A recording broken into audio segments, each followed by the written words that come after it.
ঢাকাগামী বিলাসবহুল লঞ্চগুলো রাতে যাত্রী পরিবহন করলেও দিনে নোঙর করা অবস্থায় ভাড়া দেওয়া হয় কেবিন কক্ষ। এসব কেবিন ভাড়া নিয়ে অসামাজিক কার্যকলাপে লিপ্ত হয় উঠতি বয়সের তরুণরা। এ সংবাদের ভিত্তিতে অনুসন্ধানের নামে দেশ টিভি সকালে বরিশাল নদীবন্দরের টার্মিনালে পৌঁছালে মেলে তথ্যের সত্যতা। একান্ত সময় পার করতে লঞ্চে আসে এ কপোত-কপোতি। গোপনে তাদের অনুসরণ করা হয়। নির্ধারিত কেবিন ভাড়া নিয়ে সেখানে চলে যান তারা।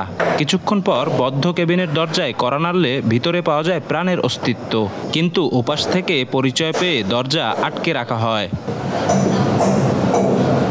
দরজা খোলাতে ব্যর্থ হলে সহায়তা নেওয়া হয় লঞ্চ কর্তৃপক্ষের। তারা জানান, নিয়ম না থাকলেও শুধু পেটের দায়ে দিনের বেলা কেবিন ভাড়া দেন কেউ কেউ। পদ্মা সেতু হওয়ার আগে আমাদের খুব ভালো ছিল, কোম্পানি ভালো ছিল। পদ্মা সেতু হওয়ার পর থেকে একবারে লসে, আমাদেরও নাই, কোম্পানিরও নাই, আমাদেরও নাই। আমরা এইভাবেই আছি। বিআইডব্লিউটি থেকে এবং আরটিপির পুলিশ থেকে আছে, নিষেধাজ্ঞা আছে। আমরা সাধারণত 3:30 4টা এরপরে ধরেন অ্যালাউ করি, তাও যদি কোনো ফ্যামিলি ব্যাগটা নিয়ে আসে এরকম একটা আমরা অ্যালাউ করি। ঢাকা যেতে 1,500 থেকে 2,000 টাকা কেবিন ভাড়া লাগলেও বিশেষ সময় কাটাতে ঘণ্টাভিত্তিক 300 থেকে 500 টাকায় পাওয়া যায় এসি বা নন এসি কেবিন। ওই 500 টাকা 1000 টাকা তো যেতে পারে।